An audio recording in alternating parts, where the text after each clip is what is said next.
ஆயக்கலைகள் 64 அதில் ஒரு முக்கிய கலையான ஜோதிட கலையின் மூலமாக என்னுடன் இணைந்துள்ள அன்பு நேயர்களுக்கு இனிய வணக்கம்ங்க. கடகராசி நேயர்களுக்கு புதுசா அப்படி என்ன இருக்க போகுது, எப்பவும் போல வாழ்க்கை கீழேயே தான் போகுது அப்படின்னு கதரும் நேயர்களுக்கு ஒரு நல்ல செய்தி காத்திருக்குதுங்க. அந்த செய்தியை தெரிஞ்சுக்கிறதுக்கு முன்னாடி இந்த உலகை காக்கும் முருகப்பெருமானுடைய பாதம் தொட்டு வணங்கி வீடியோக்குள்ள போலாங்களா? என்னுடன் சேர்ந்து நீங்களும் இந்த மந்திரத்தை சொல்லிட்டே உங்களால முடிஞ்சதுன்னா கமெண்ட் பாக்ஸ்ல ஒரு முறை கமெண்ட் பண்ணுங்க. ஓம் முருகா போற்றி, ஓம் முருகா போற்றி, ஓம் முருகா போற்றி. பழனி ஆண்டவா, செந்தூர் வேலவா, சீரும் போர் தளபதியே, சேவல் கொடி ராஜாவே, நீதான் ஐயா இந்த அப்பாவி மக்களை கஷ்டங்களிலிருந்து காப்பாற்றி காலம் முழுக்க கூடவே இருக்கணும். இவங்களுக்காக நான் தினமும் உங்ககிட்ட வேண்டிக்கிறேன். இவங்களுக்கு ஒண்ணுனா நீதான் ஐயா பொறுப்பு. அப்படியே நான் சொல்லும் ஜோதிடமும் பழிக்க நீதான் ஐயா அருள் புரியணும். தினமும் உங்களுக்கு கிரகநிலை மாற்றத்தால் வரக்கூடிய சுப பலன்களை அறிய கட்டாயம் சப்ஸ்கிரைப் பண்ணி பெல் பட்டன் அப்புறம் ஆல்னு ஆப்ஷன் இருக்கும், அதையும் கொடுத்து வைங்க. ஒவ்வொரு பதிவும் உங்களைய வெற்றியடைய வைக்க வேண்டும் அப்படிங்கிற எண்ணத்துல தாங்க போட்டுட்டு இருக்கோம். கடகராசிக்காரங்களே, உங்களை பொறுத்த வரைக்கும் கிரக நிலைகள் எப்படி இருக்குன்னு பார்க்கலாங்க. ராசியில குரு பகவான் வக்ர கதியில் இருக்காருங்க. தன வாக்கு குடும்பஸ்தானத்துல கேது பகவானும், பஞ்சம பூர்வ புண்ணிய ஸ்தானத்துல புதன் பகவான் மற்றும் சுக்கிர பகவான் ரெண்டு பேரும் கூட்டணியில் இருக்காங்க. ரண ருண ரோகஸ்தானத்தில் சூரிய பகவான் மற்றும் செவ்வாய் பகவான் கூட்டணியில் இருக்காங்க. அஷ்டமஸ்தானத்தில் சனி பகவான் மற்றும் ராகு பகவான் கூட்டணியில் இருக்காங்க. இப்படி கிரக நிலைகள் இருக்குதுங்க. கடகராசிக்காரங்க போர் குணம் கொண்டவங்க. உங்ககிட்ட சண்டை போட்டு ஜெயிக்கிறது ரொம்ப ரொம்ப கஷ்டங்க. நல்லது கெட்டதை முழுசா தெரிஞ்சவங்க. சந்திரனை ராசி அதிபதியாக கொண்டவங்க. எல்லா இடங்கள்லையும் நேர்மையையும் உண்மையை மட்டுமே நம்பக்கூடியவங்க. உங்களுக்கு சொந்தமோ பந்தமோ அது தப்புனா அது தப்பு தான், வெட்டு ஒன்று துண்டு ரெண்டுன்னு பேசக்கூடியவங்க. உங்களை ஒருத்தர் பஞ்சாயத்து கூட்டிகிட்டு போகிறாங்க அப்படின்னா நீங்கள் கூட்டிகிட்டு போகிறவங்க பக்கமெல்லாம் சப்போர்ட் பண்ண மாட்டீங்க. எந்த தரப்பில் நியாயம் இருக்குதோ அங்கே தான் நீங்கள் சப்போர்ட் பண்ணுவீங்க. உண்மை நியாயத்துக்கு மட்டுமே என்றைக்குமே கை கொடுப்பீங்க. உண்மைக்கு புறம்பாக எந்த ஒரு விஷயத்தையுமே செய்ய மாட்டீங்க. இதனால தான் உங்களுக்கு நிறைய கஷ்டங்களும் துன்பங்களும் அதிகமாகவே வந்துட்டுருக்கு. புதுமையான சிந்தனைகளுக்கு சொந்தக்காரங்க. பூ போல மனசு, கோபத்தை மறைச்சிட்டு சிரிப்பை மட்டும் காட்டக்கூடியவங்க. எடுத்த காரியத்தை எப்படியாவது முடிச்சிடணும் அப்படிங்கிறதுக்காக கஷ்டப்பட்டு போராடக்கூடியவங்க. தங்களுடைய கஷ்டத்தையும் கண்ணீரையும் கடுகளவு கூட மற்றவங்களுக்கு தெரியாது பார்த்துப்பாங்க. இதனால பார்க்குறவங்க எல்லாருமே கடகராசியா இவங்களுக்கு என்னப்பா சூப்பரா இருக்காங்க, இவங்களுக்கு என்ன குறைச்சல் அப்படின்னு தான் நினைச்சிட்டு இருக்காங்க. ஆனா சாப்பாட்டுக்கூட கஷ்டப்படுறது உங்களுக்கு மட்டும் தாங்க தெரியும். கஷ்ட காலத்துல திரும்பி பார்க்க கூட ஆள் கிடையாது. ஏதோ தட்டு தடுமாறி எந்திரிச்சு நிற்கிறப்போ உங்களை குறை சொல்றதுக்குன்னே நிறைய பேர் தேடி வருவாங்க. உங்க சொந்தக்காரங்க நண்பர்களுக்கு ஒரு தேவை இருக்குதுன்னா மட்டும்தான் உங்ககிட்ட வருவாங்க. அந்த தேவை முடிஞ்ச உடனே உங்களை தூக்கி போட்டுட்டு போயிடுவாங்க. மறுபடியும் அவங்க உங்ககிட்ட உதவின்னு கேட்பாங்க. அவங்க உங்களுக்கு முன்னாடி பண்ண துரோகத்தை எல்லாமே மறந்துட்டு மீண்டும் அவங்களுக்காக உதவி செஞ்சு ஏமாறக்கூடியவங்க தான் நீங்க. வாழ்க்கையில எப்படியாவது முன்னேறணும் அப்படிங்கிறதுக்காக தினம் தினம் கஷ்டப்பட்டு உழைக்கிறவங்க தான் கடகராசிக்காரங்க. கடந்த காலகட்டங்களில் தங்களுடைய வாழ்க்கையில நீங்க நல்லது நடக்க போது நினைச்சிட்டு இருந்திருப்பீங்க. ஆனா உங்களுக்கு அந்த டைம்ல ஒரு மிகப்பெரிய ஏமாற்றம் தான். இந்த அஷ்டம சனி மூலமாக நிறைய கஷ்டங்களும் துன்பங்களும் பிரச்சனைகள் மட்டுமே உங்க வாழ்க்கையில அதிகப்படியாகவே ஏற்பட்டு இருந்திருக்கும். கடகராசிக்காரங்க சொந்த பந்தத்தை இழந்தாங்க, சொத்துக்களை இழந்தாங்க, தங்களுக்கு நெருக்கமா இருக்கக்கூடிய உறவுகளையுமே இழந்தாங்க. கடைசியா நான் மட்டும்தான் எல்லாத்தையுமே இழந்துட்டு நிற்கிறதா இருக்குது, எனக்கு உயிர் வாழவே பிடிக்கலன்னு சொல்லிட்டு இருக்காங்க. இதுக்கு மேலே என்னால் வாழவே முடியல சாமி, தயவு செஞ்சு என்னை உன் கூடையே கூட்டிகிட்டு போயிரு. நான் இவ்வளவு கஷ்டப்பட்டதுக்கு அப்புறம் எனக்கு வாழ்க்கையில் வாழணுங்கிற எண்ணம் சுத்தமாகவே போயிருச்சு. உங்கள் மனசில் கவலையும் துன்பமும் தான் அதிகமாகவே இருக்குதுங்க. நீங்கள் செய்யக்கூடிய ஒவ்வொரு விஷயத்தையுமே தடுப்பதற்கும் உங்களை அவமானப்படுத்துவதற்கும் இங்கே நிறைய நபர்கள் முயற்சி பண்ணிட்டு இருக்காங்க. இது எல்லாமே தெரிஞ்சுமே கூட நீங்கள் என்னமோ பண்ணுங்க, எனக்கு என்ன வந்துச்சு அப்படின்னு தன்னுடைய வேலையில் மட்டும் என்றைக்குமே குறிக்கோளாக இருக்கவங்க தான் நீங்கள். ஏன் எனக்கு மட்டும் ஏன் இவ்வளோ கஷ்டம் வருது, என்னோட வாழ்க்கையில் நான் யாருக்குமே கெடுதலையோ கஷ்டத்தையோ துன்பத்தையோ கொடுத்ததில்லை, எனக்கு மட்டும் ஏன் இந்த மாதிரி எல்லாமே நடக்குது அப்படின்னு தான் பெரும்பாலான நபர்கள் சொல்லிட்டு இருக்கீங்க. உங்களுக்கு கஷ்டங்கிறது வரும், அது கொஞ்ச நாள் இருக்கும், அதுக்கப்புறம் அந்த கஷ்டங்கிறது போயிருங்க. இந்த மாதிரி பிரச்சனை வரும் போகும் அப்படிங்கிற நிலைமையில தான் நிறைய நபர்கள் வாழ்ந்துட்டு இருக்கீங்க. நீங்க என்னதான் பிரச்சனையும் கஷ்டத்தையும் தவிர்த்தாலும் ஏதாவது ஒரு சூழல்ல உங்களை நோக்கி இவைகள் அனைத்தும் உங்களை தேடி வந்துக்கிட்டு தான் இருக்கு. ஆனா இனி வரக்கூடிய நாட்கள்ல உங்களுக்கு இன்பத்தையும் மகிழ்ச்சியையும் மட்டுமே தரக்கூடிய ஒரு காலகட்டமாகவே அமைஞ்சிருக்குது.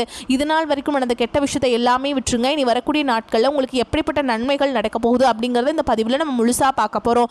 கிட்டத்தட்ட உங்களுக்கு அஷ்டம சனி அப்படிங்கிறது முடிஞ்சிருச்சு. முடிஞ்சுமே கூட நாங்க இன்னும் அந்த அஷ்டம சனியில தான் இருக்க மாதிரி சாமி இருக்குது. அவ்வளவு கஷ்டங்கள் நாங்கள் சந்திச்சுட்டே இருக்கோம் தினம் தினம் அப்படின்னு நிறைய கடகராசிக்காரங்க சொல்கிறீங்க. கடந்த ஒரு 5 வருடமாகவே பார்த்தீங்கன்னா இந்த அஷ்டம சனியோட தாக்கம் அப்படிங்கிறது அதிகமாக இருந்ததுனால கடகராசிக்காரங்க வாழ்க்கையில் பொருளாதார ரீதியாகவும் இல்லை வாழ்க்கையில் ஒரு முன்னேற்றத்தையும் இல்லாததுனால ஒரு மாதிரி இருந்திருப்பீங்க. ஓகேங்களா? ஆனால் இது வந்து எல்லாமே ஸ்டார்ட் பண்ணாலும் அது அங்கே ஃபெயிலியராகவே முடிஞ்சு போயிருக்குமே தவிர நீங்கள் நினச்ச மாதிரி அந்த டைமில் இந்த 5 ஆண்டுகளில் உங்களால் வெற்றி அப்படிங்கிறது நீங்கள் பார்த்துருக்கவே முடியாது. ஆனால் இனி வரக்கூடிய இந்த 2026 உங்களுக்கு நல்ல ஒரு தொடக்கம் அப்படிங்கிறது ஆரம்பிக்க போகுதுங்க. அதாவது பார்த்தீங்கன்னா இந்த 2026 ஜனவரி மாதத்திலிருந்து உங்களுக்கு சனியுடைய வக்ர பயிற்சியும் குருவுடைய வக்ர நிவர்த்தி சுக்கிர பயிற்சி சூரிய பயிற்சி அப்புறம் பார்த்தீங்கன்னா ராகு கேது பயிற்சி இந்த 5-6 கிரகங்களுடைய பயிற்சி பலன்கள் உங்களுக்கு முழுமையாக கிடைக்க போகுது. இதன் மூலமாக 2026 அப்படிங்கிறது நல்ல ஒரு தொடக்கத்தை தரக்கூடிய ஒரு ஆண்டாகவே பார்க்கப்படுது. முதலாவதாக பார்த்தீங்கன்னா சனியுடைய வக்ர நிவர்த்தி அப்படின்னா என்ன சாமி அப்படின்னு நிறைய பேர் கேட்பீங்க. அதாவது பார்த்தீங்கன்னா இத்தனை நாட்டில் உங்களுக்கு அஷ்டம சனியாக மைனஸாக மட்டுமே செயல்பட்டு கொண்டிருந்த சனி பகவான் தற்பொழுது பார்த்தீங்கன்னா மீன ராசி அதாவது குருவுடைய ராசியில் வக்ர நிவர்த்தி அடைஞ்சிருக்காருங்க. இதன் மூலமாக உங்களுக்கு நல்ல ஒரு தொடக்கம் அப்படிங்கிறது இந்த சனி பகவான் மூலமாக ஏற்பட போகுதுங்க. அடுத்ததான் பார்த்தீங்கன்னா குருவுடைய வக்ர நிவர்த்தி உங்களுடைய ராசியில் 8ஆம் இடத்துலேருந்து 3ஆம் இடத்துல லக்னஸ்தானத்தை குரு பகவான் பார்க்கறதுனால ஒட்டுமொத்த குரு பயிற்சி பலன்களும் உங்களுக்கு வரக்கூடிய நாட்களில் முழுமையாக கிடைக்க போகுதுங்க. இத்தனை நாட்டில் அஷ்டம சனியுடைய தாக்கம் அப்படிங்கிறது இதனால அதனுடைய முழு பலன்களும் உங்களுக்கு கிடைக்காம இருந்தது. அப்படி கிடைச்சாலும் கூட அதனுடைய பலன்கள் உங்களுக்கு கிடைக்காம இருந்தது. இப்போ பார்த்தீங்கன்னா 2026 தொடக்கத்திலிருந்து பொருளாதார ரீதியாக நல்ல ஒரு தொடக்கம் அப்படிங்கிறது உங்கள் வாழ்க்கையில் வரக்கூடிய நாட்களை ஏற்பட போகுதுங்க.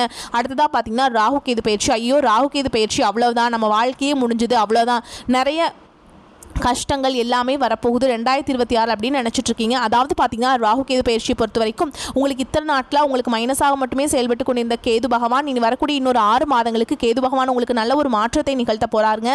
அதாவது பார்த்தீங்கன்னா திருமணம் ஆகாத நபர்களுக்கு விரைவில் திருமணமாகும், குழந்தை பாக்கியம் இல்லாத நபர்களுக்கு விரைவில் குழந்தை பாக்கியம் உண்டாகும். இந்த மாதிரி நல்ல அற்புதமான விஷயங்களை பார்த்தீங்கன்னா விரைவில் உங்களுக்கு கேது பகவான் மூலமாக நல்ல நல்ல அற்புதமான மாற்றங்கள் வந்து 2026 படிப்படியாக உங்களுக்கு ஆரம்பிக்க போகுதுங்க. கடந்த காலகட்டங்களில் நல்ல ஒரு வேலைங்கிறது கிடைச்சிருக்கு. ஏதோ ஒரு கிடைக்கிற வேலைக்கு ஒரு 10,000 சம்பளத்துக்கோ 15,000 சம்பளத்துக்கோ பிடிக்காத ஒரு வேலையை குடும்ப கஷ்டத்துக்காக வேற வழியே இல்லாமல் செஞ்சுட்டு இருந்திருப்பீங்க. ஆனால் இனி வரக்கூடிய நாட்களில் நீங்கள் படித்த படிப்புக்கு ஏற்ற மாதிரி உங்களுக்கு பிடிச்ச மாதிரியும் நீங்கள் ஒரு அரசாங்க வேலைக்கு ட்ரை பண்ணாலும் சரி ஒரு ஐடி ஜாபோ பிரைவேட் ஜாபோ பேங்க் ஜாபோ நீங்கள் எங்கே வேலைக்கு ட்ரை பண்ணாலும் இந்த ஜாப் அப்படிங்கிறது உங்களுக்கு நிச்சயமாக கிடைக்க போகுதுங்க. கோர்ட்டு கேஸுன்னு ரொம்ப நாட்டில் அலைஞ்சிட்டு இருக்க நபர்களுக்கு விரைவில் உங்களுக்கு சாதகமாகவே தீர்ப்பு வரும். சொத்து பிரச்சனையும் உங்களுக்கு சாதகமாகவே முடியும். சனி பகவானுடைய பார்வை உங்களுக்கு நேரடியாகவே இருக்குது. இதன் மூலம் வருமானம் அப்படிங்கிறது பல வழிகளில் வரும். தொழிலில் லாபம் சற்று அதிகமாகவே கிடைக்கும். அரசியல்வாதிகளை பொறுத்த வரைக்கும் புதிய பொறுப்புகள் புதிய பதவிகள் எல்லாமே தானாகவே உங்களை வந்து சேரும். ராகு கேதுவால் உங்களுடைய செல்வாக்கு உயரும், உடல் ஆரோக்கியம் மேம்படும், சங்கடங்கள் நீங்கும். மறைமுகமாக உங்கள் தொழில் வாழ்க்கையிலும் சரி இல்லற வாழ்க்கையிலும் சரி நிறைய நபர்கள் வந்து தொல்லை கொடுத்துருப்பாங்க. இனி அவங்களுடைய தொந்தரவுங்கிறது முழுவதுமாகவே இருக்காதுங்க. கடந்த காலகட்டங்களில் நீங்களும் ஒரு கம்பெனியில் இரவு பகல் பார்க்காம உழைச்சிட்டு இருந்திருப்பீங்க. உங்களுடைய சொந்த கம்பெனியாக நினச்சி வேலை செஞ்சுருப்பீங்க. ஆனால் உங்களுக்கு இதனால் வரைக்கும் சரியான ஒரு அங்கீகாரம் அப்படிங்கிறது கிடைச்சிருக்காது. உங்களுக்கு அப்புறமா உங்கள் கூடயும் நிறைய நபர்கள் வேலைக்கு வந்திருப்பாங்க. அவங்களுக்கு நிறைய சலுகைகள் எல்லாமே கிடச்சி நல்ல ஒரு முன்னேற்றத்திற்கு போயிருப்பாங்க. ஆனால் நீங்கள் மட்டும் எப்படி வேலைக்கு போய் சேர்ந்தீங்களோ அதே மாதிரி தான் இன்னைக்கு வரைக்குமே இருந்திருப்பீங்க. இனி வரக்கூடிய இந்த 2026 தொடக்கத்திலிருந்து நீங்கள் ஒரு நல்ல ஒரு முன்னேற்றம் அப்படிங்கிறது இங்கே வேலை செய்யக்கூடிய இடங்கள் மூலமாக உங்களுக்கு கிடைக்க போகுதுங்க.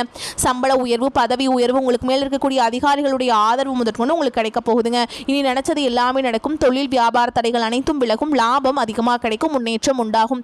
வரவேண்டிய பணம் விரைவில் கைக்கு வந்து சேரும், குடும்பத்தில் நெருக்கடிகள் விலகும், செல்வாக்கு அந்தஸ்து உயரும், வெளிநாட்டு முயற்சிகள் வெற்றியை தரும், தெய்வ சிந்தனை அதிகமாகும், பெரியோர்களுடைய உதவிகள் கிடைக்கும், உறவுகளில் இருந்த சண்டை சச்சரவு முழுவதுமாகவே விலகும், புதிய நண்பர்கள் உங்களுக்கு உதவி செய்வாங்க, தொழிலில் ஏற்பட்ட நெருக்கடிகள் நீங்கும், முடங்கி கிடந்த நிறுவனங்கள் மீண்டும் இயங்கும், வியாபாரத்தில் எதிர்பார்த்த லாபம் கிடைக்கும், புதிய தொழில் தொடங்கக்கூடிய முயற்சிகள் கண்டிப்பாக உங்களுக்கு வெற்றியை தரும். கடந்த காலகட்டங்களில் திருமண நிலை அப்படிங்கிறது பார்த்தீங்கன்னா உங்களுக்கு நிறைய பிரச்சனையும் சிக்கலையுமே பெரும்பாலும் சந்திச்சிருப்பீங்க. அது குறிப்பாக பார்த்தீங்கன்னா பெண்களுக்கு ஏதாவது ஒரு வகையில் திருமணம் அப்படிங்கிறது அடைஞ்சிருது. ஆனால் ஆண்கள் தான் ரொம்ப ரொம்ப பாவம். ஏன்னா அடிச்சு பிடிச்சி நிச்சயதார்த்தம் வரைக்கும் போனால் கூட அக்கம் பக்கம் இருக்கவங்க தெரிஞ்சவங்க கெடுத்து வர்றதுக்கு நிறைய நபர்கள் இருக்காங்க. அதுவும் மட்டும் இல்லாமல் பார்த்தீங்கன்னா ஜாதகத்திலையும் நிறைய சிக்கல்களை சந்திக்கிறீங்க. ராகு கேது ஜாதகம், செவ்வாய் ஜாதகம், சுத்த ஜாதகம் இந்த மாதிரி இருக்கிறதுனால திருமண தடை அப்படிங்கிறது ஏற்பட்டுக்கிட்டே இருக்குங்க. கண்டிப்பாக வரக்கூடிய ஒரு 6 மாதங்களுக்குள்ளே நீங்கள் எதிர்பார்த்த மாதிரி நல்ல ஒரு திருமண வாழ்க்கைக்குள்ளே நீங்கள் விரைவில் அடியெடுத்து வைக்க போகிறீங்க. வாழ்க்கை துணை இழந்த கடகராசி ஆண்களோ பெண்களோ அடுத்து வந்து 2வது திருமணம் அதாவது மறுமணம் பண்ணலாமா வேண்டாமா அப்படிங்கிற ஒரு மிகப்பெரிய குழப்பத்தில் இருப்பீங்க. அப்படி 2வது திருமணம் பண்ணும்போது சொந்தக்காரங்க தப்பாக பேசிடுவாங்களா, ஊர்க்காரங்க தப்பாக நினச்சிருவாங்களா, நம்ம கேரக்டர் தப்பாக சொல்லிடுவாங்களா அப்படின்னு நிறைய நபர்கள் வந்து யோசிப்பாங்க. இப்போ இருக்கக்கூடிய பொருளாதார சூழலும் இப்போ இருக்கக்கூடிய காலகட்டத்தையும் வச்சு பார்க்கும்போது ஒரு சிங்கிள் பேரண்டால் இந்த சொசைட்டியில் சர்வே பண்ணுறது ரொம்ப ரொம்ப கஷ்டங்க. நீங்கள் எதிர்பார்த்த மாதிரியே நல்ல ஒரு மறுவாழ்க்கை அப்படிங்கிறது விரைவில் உங்களுக்கு அமையும். குழந்தை பாக்கியத்துக்காக எங்கே கடகராசி நேயர்கள் பார்த்தீங்கன்னா எங்களுக்கு மேரேஜ் ஆகி 3 வருஷம் ஆகுது சாமி, 5 வருஷம் ஆகுது, 8 வருஷம் ஆகுது, நாங்களும் போகாத ஹாஸ்பிட்டல் இல்லை, பார்க்காத ட்ரீட்மெண்ட் இல்லை, வாரத்தில் 3 நாள் முருகன் கோவிலுக்கு போய் வழிபாடு செஞ்சுட்டு வந்துட்டுருக்கோம், ஆனால் எங்களுக்கு குழந்தை பாக்கியமே இல்லை சாமி அப்படின்னு நிறைய நபர்கள் சொல்கிறீங்க. கண்டிப்பாக வரக்கூடிய ஒரு 6 மாதங்களுக்குள்ளே நிச்சயமாக உங்களுக்கு குழந்தை பாக்கியம் அப்படிங்கிறது விரைவில் உண்டாகும். பிரிந்திருக்கக்கூடிய கணவன் மனைவி எல்லாமே பார்த்தீங்கன்னா டிவோர்ஸ்க்காக அப்ளை பண்ணி வெயிட் பண்ணிட்டு இருப்பீங்க. அப்படி இல்லைனா சண்டை போட்டு தனியாக பிரிஞ்சு கூட வாழ்ந்துட்டு இருப்பீங்க. நீங்கள் மீண்டும் ஒரு முறை நேரில் சந்தித்து பேசக்கூடிய வாய்ப்பு கிடைக்கும் பட்சத்தில் கண்டிப்பாக இருவரும் ஒன்றாக இணைந்து வாழ்வீங்க. இனி வரக்கூடிய நாட்களில் கடினமான காரியத்தையுமே சுலபமாக செஞ்சு முடிப்பீங்க. உங்கள் எளிமையான பேச்சு திறமையால் நீங்கள் அனைவரையுமே கவர்ந்திருப்பீங்க. சமூகத்தில் உங்கள் பெயருக்கும் புகழுக்கும் படிப்படியாக முன்னேற்றம் வரப்போகுது. சிலருக்கு படிப்பதற்காகவும் வேலை விஷயமாகவும் தொழில் விஷயமாகவும் வெளியூர் வெளிநாடு போகக்கூடிய வாய்ப்புகள் எல்லாமே கிடைக்க போகுதுங்க. கடகராசியை பொறுத்த வரைக்கும் நீங்கள் ஆண்களோ பெண்களோ அரசு வேலையோ தனியார் வேலையோ கூலி வேலையோ நீங்கள் எதிர்பாராத வருமானம் அப்படிங்கிறது உங்களுக்கு இரட்டிப்பு மடங்காக கிடைக்க போகுது. சேமிப்பு அப்படிங்கிறது பல மடங்காக உயரப்போகுதுங்க. இதன் மூலமாக கடந்த காலகட்டங்களில் ஏற்பட்ட கடன் பிரச்சனை அனைத்தும் வரக்கூடிய நாட்களில் முழுவதுமாகவே நிவர்த்தியாக போகுதுங்க. இனி உங்களுடைய வளர்ச்சியை கண்டு உங்களுடைய நண்பர்கள் சொந்தக்காரங்க குடும்ப உறவுகளே உங்களை எதிரிகளாகவும் துரோகிகளாகவும் மாறக்கூடிய வாய்ப்புகள் அதிகமாகவே உள்ளது. தவறான உறவுகள் மூலமாக உங்களுக்கு குடும்ப வாழ்க்கை கூட தலைகீழாக மாறக்கூடிய ஆபத்து அதிகமாக இருக்குது. முடிஞ்ச அளவுக்கு தவறான உறவு என்று தெரிந்தால் அவர்களை விட்டு உடனடியாக விலகி இருப்பது ரொம்ப ரொம்ப நல்லதுங்க. கடகராசிக்காரங்களுக்கு தடை தாமதங்கள் விலகக்கூடிய காலகட்டம். ராசி அதிபதி சந்திரன் 9, 10, 11ஆம் இடங்களில் சஞ்சரிப்பதால் பிறர் ஆச்சரியப்படும் வகையில் அன்றாட பணிகளை திறம்பட செயல்படுத்த முடியும். தொழிலில் கணிசமான லாபம் கிடைக்கும். வேலை செய்யும் இடத்துல சில அசௌகரியங்கள் அதிகரித்தாலும் அதை பொருட்டாக மதிக்காமல் முன்னேறுவீங்க. புதிய நட்பு வட்டாரம் உருவாகும். நண்பர்களால் ஆதாயம் ஏற்படும். வாங்கிய பணத்தை திரும்ப கொடுக்காமல் இழுக்கடித்தவர்கள் வீடு தேடி வந்து பணத்தை கொடுப்பாங்க. அதிக முதலீட்டில் சொந்த தொழில் செய்பவர்கள் நிதானத்துடன் செயல்பட வேண்டும். விவாகரத்து வரை சென்ற வழக்குகள் சுமூகமாகும். சுய ஜாதக ரீதியான திருமண தடை அகலும். மறுமணத்திற்கு நல்ல வரன் அமையும். தேவையில்லாமல் குடும்பத்தில் நடந்த பிரச்சனைகள் முடிவுக்கு வரும். தம்பதிகள் அமைதியை கடைபிடிப்பதால் ஓரிரு வாரங்களில் உங்களுடைய நிலைமை சீராகும். வெளிநாட்டு வேலை எதிர்பார்த்தவங்களுக்கு நல்ல செய்திகள் கிடைக்கும். விவசாயிகள் பருவ காலத்திற்கேற்ற பயிரை விளைவிப்பது நலம். இளநீர் அபிஷேகம் செய்து நடராஜரை வழிபாடு செய்வது உங்களுக்கு நன்மையை பெற்றுத்தரும். கடகராசி அன்பர்களே, பொருளாதார வசதிக்கு குறைவிருக்காதுங்க. எதிர்பாராத செலவுகள் ஏற்பட்டாலும் சமாளித்து விடுவீங்க. நெருங்கிய உறவினர்களுடன் கருத்து வேறுபாடு ஏற்படக்கூடும் என்பதால் சற்று இணக்கமாக நடந்து கொள்வது அவசியம்.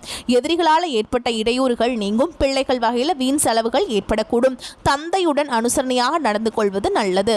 அலுவலகத்தில் சக பணியாளர்களை அனுசரித்து நடந்து கொள்ள வேண்டும். உங்கள் வேலைகளில் மட்டுமே கவனம் செலுத்த வேண்டியது முக்கியம். பதவி உயர்வையோ ஊதிய உயர்வையோ தற்போது எதிர்பார்க்க முடியாது. வியாபாரத்தில் புதிய முதலீடுகள் செய்வதை தவிர்க்க வேண்டும். சக வியாபாரிகளின் பேச்சை கேட்டு புதிய முயற்சிகள் எதிலும் ஈடுபட வேண்டாம். குடும்பத்தை நிர்வகிக்கும் பெண்களுக்கு அதிக பொறுப்புகளால் மனதில் சோர்வும் உடல் அசதியும் உண்டாகும். ஆனால் கணவரின் அன்பு ஆறுதலாக இருக்கும். உங்களை பொறுத்த வரைக்கும் அதிர்ஷ்டமான எண்கள்னு பார்த்தீங்கன்னா 2, 7ங்க. நீங்கள் வழிபாடு செய்ய வேண்டிய தெய்வம்னு பார்த்தீங்கன்னா தட்சிணாமூர்த்தி. நீங்கள் வந்து வியாழக்கிழமைகள் தோறும் தட்சிணாமூர்த்திக்கு மஞ்சள் வஸ்திரம் சாற்றி கொண்டக்கடலை நெய்வேத்தியமாக வைத்து வழிபாடு செஞ்சு வந்தீங்கன்னா பொருளாதார உயர்வு வந்து மேம்படும். அறிவுத்திறன் வந்து கூடும். மேலும் உங்களை பொறுத்த வரைக்கும் வீட்டில் செய்யக்கூடிய பரிகாரம் என்ன அப்படின்னு பார்த்தீங்கன்னா, தினமும் வீட்டில் காலையில் எந்திரிச்சு முடிச்சுட்டு குளிச்சுட்டு பூஜை அறையில் தீபம் ஏற்றி நான் சொல்கிற மந்திரத்தை 4 முறை சொல்லணுங்க. கல்லாலின் புடையமர்ந்து நான்மறை 6 அங்கம் முதற்கற்ற கேள்வி வல்லார்கள் நால்வர்க்கும் வாக்கிறந்த பூரணமாய் மறைக்கும் அப்பாலாய் எல்லாமாய் அல்லதுமாய் இருந்ததனை இருந்தபடி இருந்த காட்டி சொல்லாமல் சொன்னவரை நினையாமல் நினைத்து பவ தொடக்கை வெல்வாம். இந்த மந்திரத்தை கட்டாயம் நீங்கள் வந்து சொல்லிட்டு அன்றாட வேலைகளை தொடங்கி பாருங்க. உங்களுக்கு நன்மைகள் ஏற்படும். மேலும் உங்களை பொறுத்த வரைக்கும் பண வரத்து அதிகரிக்கும். அடுத்தவர்களிடம் பொறுப்புகளை ஒப்படைக்காமல் நேரடியாக செய்வது நன்மையை தரும். குடும்பஸ்தானத்தை குரு பார்க்குறாருங்க. குடும்பத்தில் குழப்பங்கள் நீங்கும். அமைதியாக இருக்க முயன்றாலும் கூட மற்றவர்கள் வலுக்கட்டாயமாக பேசுவாங்க. கணவன் மனைவி ஒருவருக்கொருவர் அனுசரித்து செல்வது நன்மையை தரும். தொழில் வியாபாரம் தொடர்பாக அதிகமாக உழைக்க வேண்டியிருக்கும். உத்தியோகத்தில் இருப்பவர்களின் நிர்வாக திறமை பளிச்சிடும். எதிர்ப்புகள் குறையும். காரிய தடை அகலும். பெண்களுக்கு எந்த ஒரு வேலையுமே அடுத்தவரை நம்பி ஒப்படைக்காமல் நேரடியாக கவனிப்பது நன்மையை தரும். கலைத்துறையினர்களுக்கு ஆன்மீக நாட்டம் அதிகரிக்கும். இழுபறியாக இருந்த காரியங்கள் சாதகமாக முடியும். எதிலும் கூடுதல் கவனத்துடன் செயல்படுவது நன்மையை தரும். சுலபமாக முடிந்துவிடும் என்று நினைக்கும் காரியம் கூட சற்று தாமதமாகலாம். மாணவர்களுக்கு முயற்சிகள் சாதகமான பலனை தரும். கல்வியில் ஆர்வம் அதிகரிக்கும். திறமை வெளிப்படும். மேலும் உங்களை பொறுத்த வரைக்கும் நட்சத்திர பலன்களை பார்க்கலாங்க. அந்த வகையில் புனர்பூச நட்சத்திரம் 4ஆம் பாதம். உங்களை பொறுத்த வரைக்கும் வீண் அலைச்சல்கள் குறையும். எடுத்த காரியத்தை செய்து முடிப்பதில் தடங்கள் ஏற்பட்டு நீங்கும். தேவையற்ற மனக்கவலை உண்டாகும். வழக்கு விவகாரங்களில் தாமதமான போக்கு காணப்படும்.